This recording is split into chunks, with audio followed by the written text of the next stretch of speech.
Olá, aqui é o Matheus A. Monteiro, o host do Crônicas de Segunda, o podcast mais reflexivo e interessante, assim espero, da sua semana. É o jeito para começar a semana de uma forma reflexiva, de uma forma mais pensante e às vezes também pensando no entretenimento. Eu sou publicitário, escritor, criador de conteúdo online, principalmente no LinkedIn e nos tempos vagos, 1% do meu ano, drag queen. A gente não pode deixar de falar, de um assunto que está na boca do povo, Essa expressão é muito estranha, mas que é o Globo de Ouro de 2006. Porque a gente felizmente viu que a vida realmente presta. A Fernanda Torres realmente foi incrível essa colocação, a vida presta. Além de outras coisas mais, que ela é uma profissional magnânima. Mas esse bordão é incrível pra gente conseguir descrever algumas partes da nossa vida, que é como uma consequência, positiva de todo o trabalho que a gente tem na nossa vida. E quando chega o momento que esses frutos começam a ser colhidos, estão maduros ali para serem colhidos, a gente solta A Vida Presta. Wagner Moura e o filme O Agente Secreto foram premiados no Globo de Ouro desse ano. O Wagner foi o primeiro ator brasileiro a ser premiado, na categoria de melhor ator em drama, em filme de drama. E o Agente Secreto, conseguiu o Globo de Ouro de melhor filme em língua não inglesa. Se eu não me engano, acho que um dos últimos foi o Central do Brasil, com a incrível Fernanda Montenegro, mas minha memória pode falhar. Eu só sei que são poucos filmes assim, brasileiros que foram realmente premiados de uma forma bem expressiva. E o Agente Secreto, junto do Wagner, enfim, de todo o elenco, realmente estão ali para jogo. Muito premiados em Cannes, em outros segmentos. Até a Tânia Maria recentemente foi premiada também, a gatinha do filme. Então, assim, tem prêmio para todo mundo, para todas nesse filme, porque assim, é um filme que barbarizou e continua barbarizando. Quem não assistiu Agente Secreto, eu super recomendo. Principalmente se você gosta de drama, gosta de uma certa aventura, ali, uma ação, algo um pouco mais histórico, que traz ali a brasilidade, trabalha a brasilidade de uma maneira muito especial, sabe?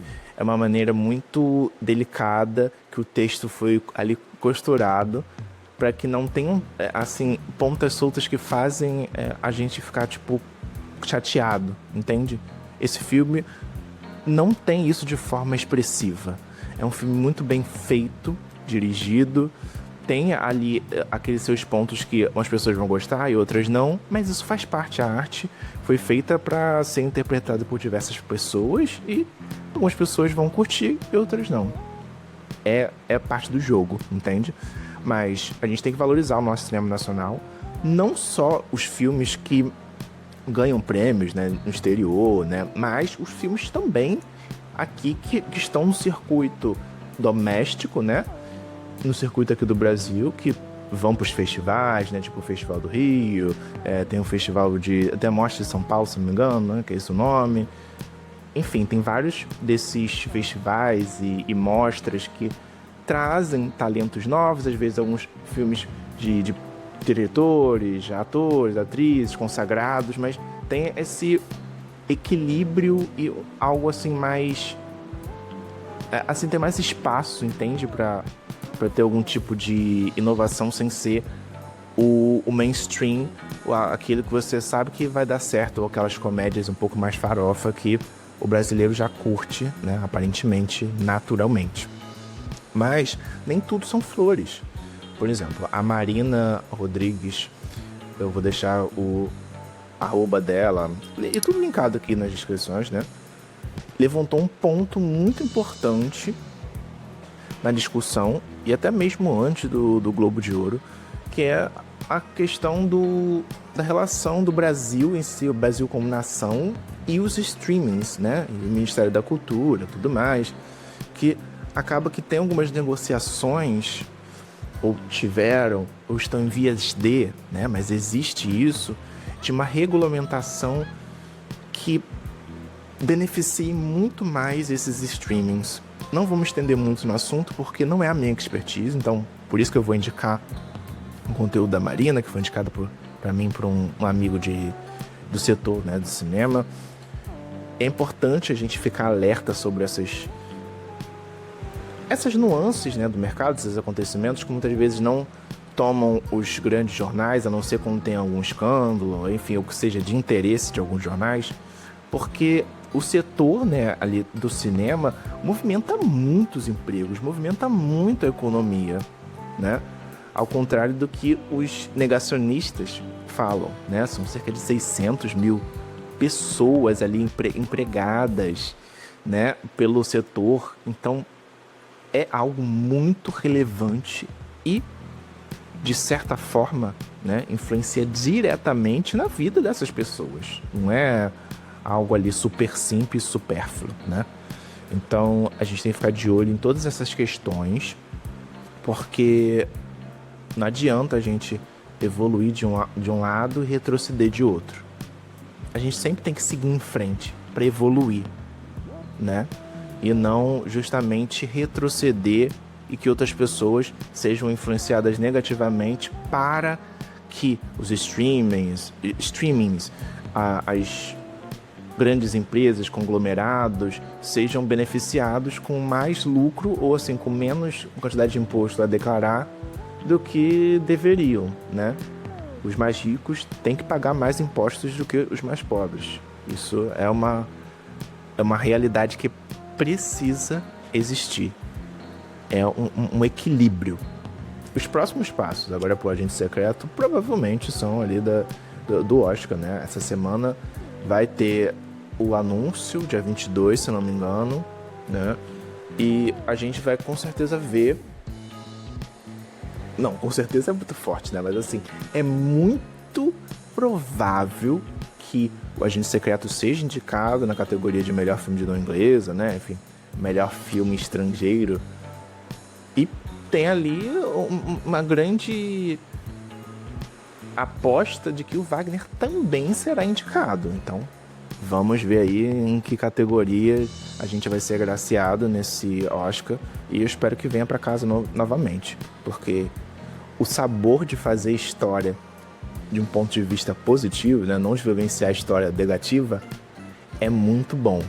E a gente acaba se acostumando àquele sabor da vitória, que é você ver um produto da cultura, né, brasileira, que tenha tanta brasilidade, falado em português, né, falado na nossa língua materna, ser agraciado com prêmios internacionais e nacionais. Isso realmente assim não tem preço.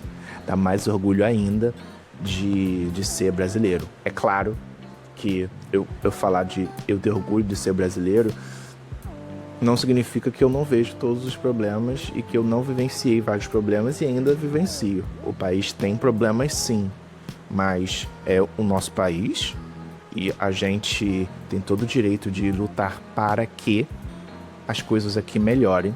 Por isso que temos que pressionar os políticos, eleger as pessoas que vão fazer coisas pelo povo, né, pelas pessoas que realmente trabalham e não apenas beneficiar a si mesmos, ou tentar beneficiar a si mesmos e votar projetos, fazer leis, né, projetos de leis que vão contra a cultura, vão contra o livre-arbítrio da mulher, né, do corpo da mulher, das pessoas que têm útero, enfim, essa corja toda. Falando sobre filme novamente, assisti Uma Sexta-feira Mais Louca Ainda, né? Freaker Friday.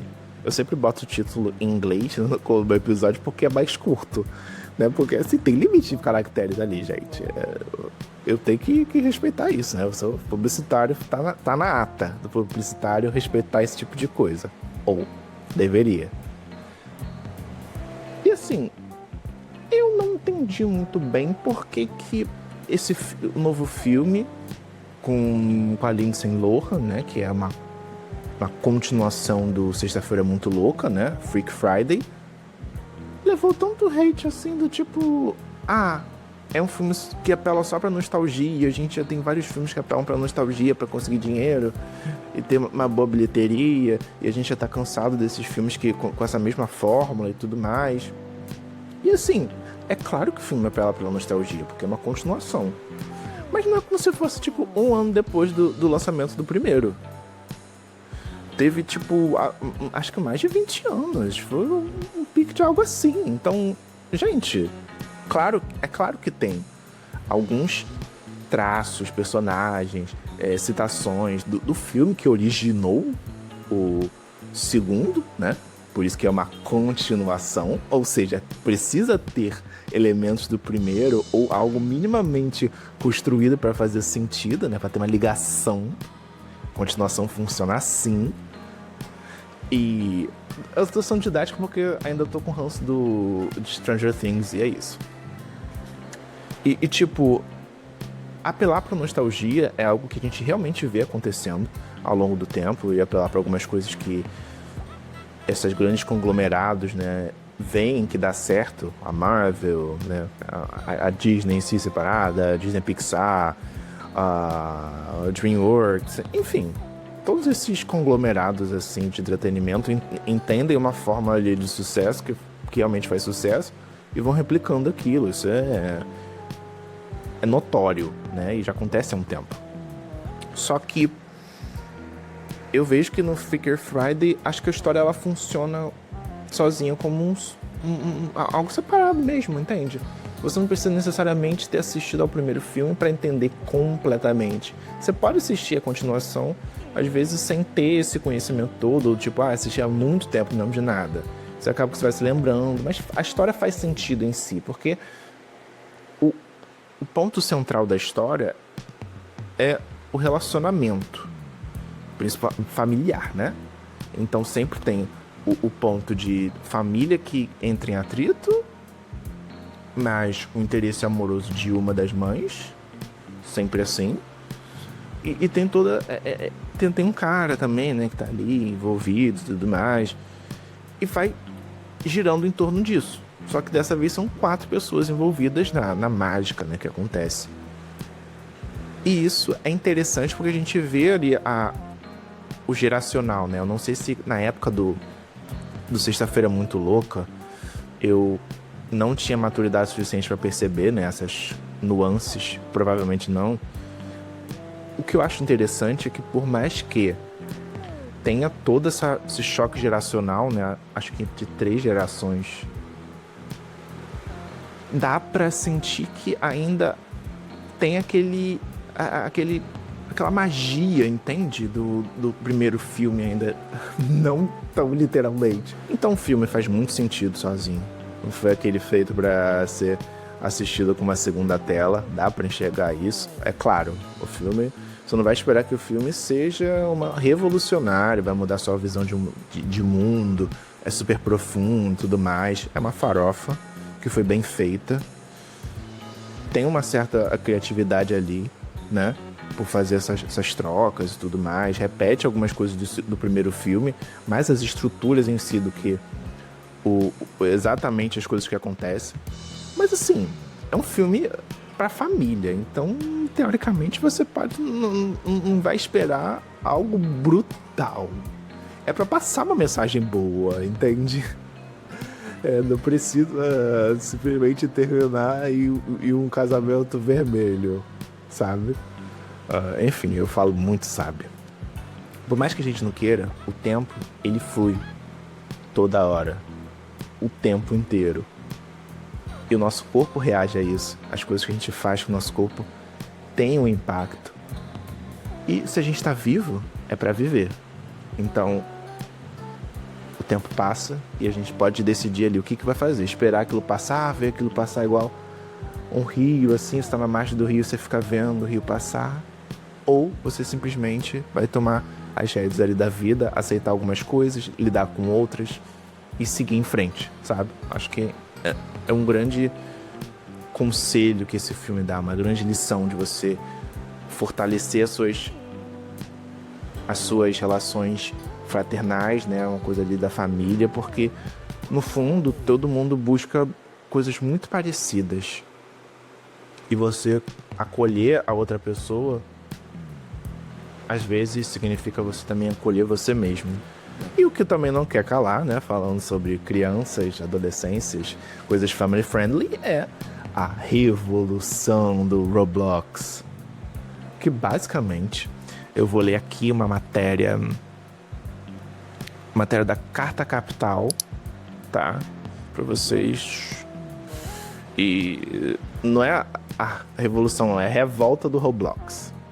Os participantes da plataforma virtual Roblox iniciaram uma onda de protestos virtuais depois que a ferramenta de jogos alterou suas regras no dia 7 de janeiro e restringiu o uso do chat para crianças. Agora, os usuários terão que fazer verificação de idade e só poderão conversar com usuários de idades parecidas.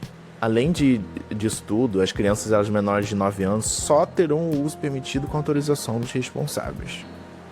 Ou seja, isso tudo aí vão criar barreiras e proteções para essas crianças, né? Porque a gente sabe que tem muitos adultos super mal intencionados que entram nesses jogos e querem, né, assim, se aproveitar ali da pureza e da inocência realmente das pessoas. E algumas dessas crianças culparam o Felca, né, o youtuber, por toda a denúncia, né, de esses crimes envolvendo crianças, né? Não vou falar aqui o nome, mas vocês sabem muito bem. Isso gerou até alguns memes, né? Que eles escreveram. Vou deixar os prints aqui de alguns que são realmente engraçados e usaram até a música do Chico Buarque, né? Cálice, para falar sobre estar sendo silenciados e tudo, né? Até uma página, acho que foi o Melto de Vídeos, compartilhou isso e falou que quase com Chico Buarque você sempre será famoso, né? Enfim, é um movimento que acontece de vez em quando na internet, né? Das pessoas se unirem. E engraçado que usaram cartazes, né? Já que não dá para escrever algumas coisas, então eles escreveram em cartazes. Isso, a viralização ajudou a promover, né, essa ideia toda que eles tiveram. Mas, assim, por mais que as crianças estejam inconformadas, tem que fazer isso mesmo. Tem que proteger as crianças. Os pais também precisam ficar bem responsáveis, precisam literalmente ser responsáveis pelo consumo das crianças, no que aparece ali na internet, né? Porque, assim, tem gente muito mal intencionada por aí e esses aplicativos, plataformas tipo Roblox, sei lá, esses joguinhos assim online, né?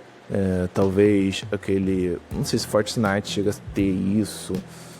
Eu lembro que tinha muito aquele jogo do Free Fire também, tinha muita criança no Free Fire.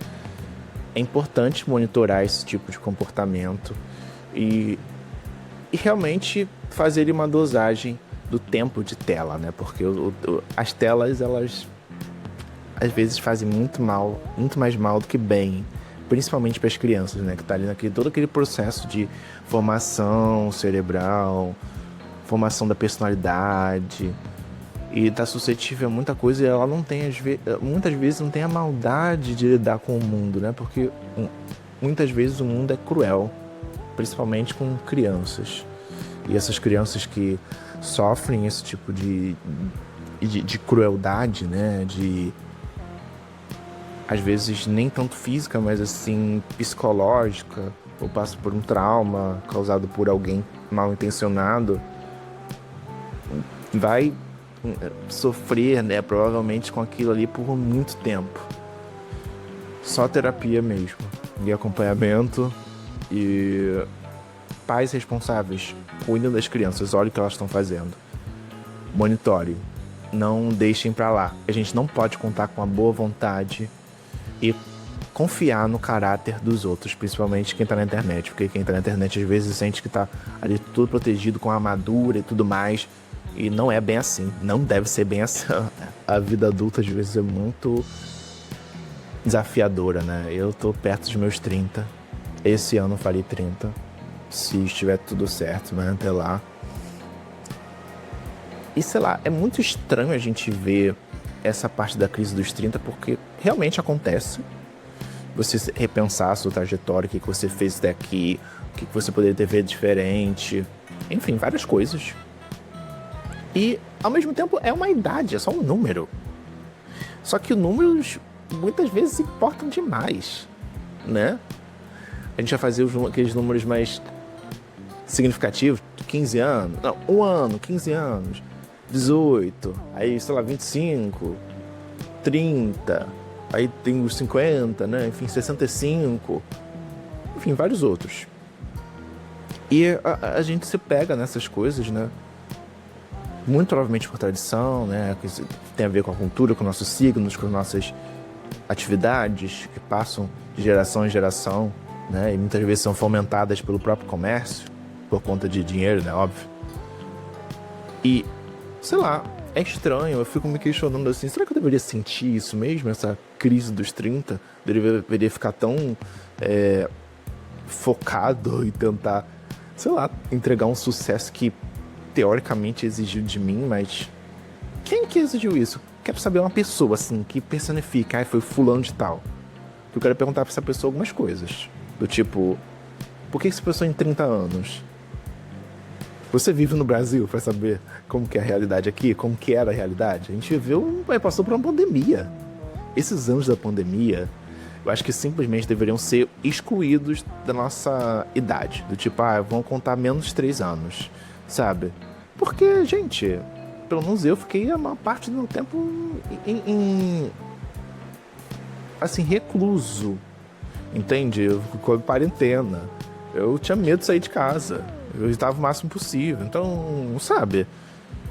Todas essas coisas. E aí a gente lembra do, de repente, 30, que tem toda aquela questão da idade. O 30 é a idade do sucesso. E aí a própria menina, ela passa por vários acontecimentos ali e entende que não é tão isso. E o sucesso é muito relativo.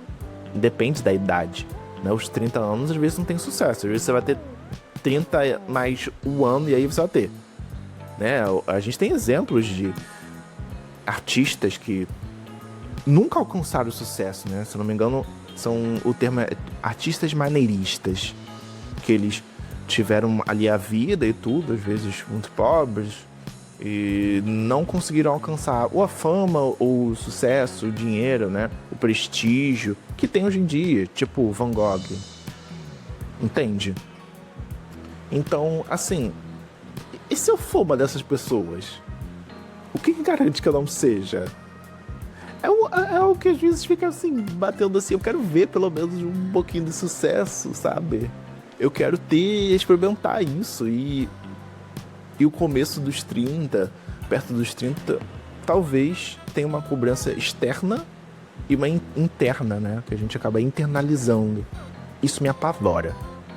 Esse é só um compartilhando um pensamento, porque eu não tenho respostas agora para dar, mas eu acho que é importante a gente se questionar e perguntar, essas cobranças vêm de mim, das pessoas que eu gosto, que estão em volta de mim, ou da sociedade, de um ser imaginário, de um coletivo?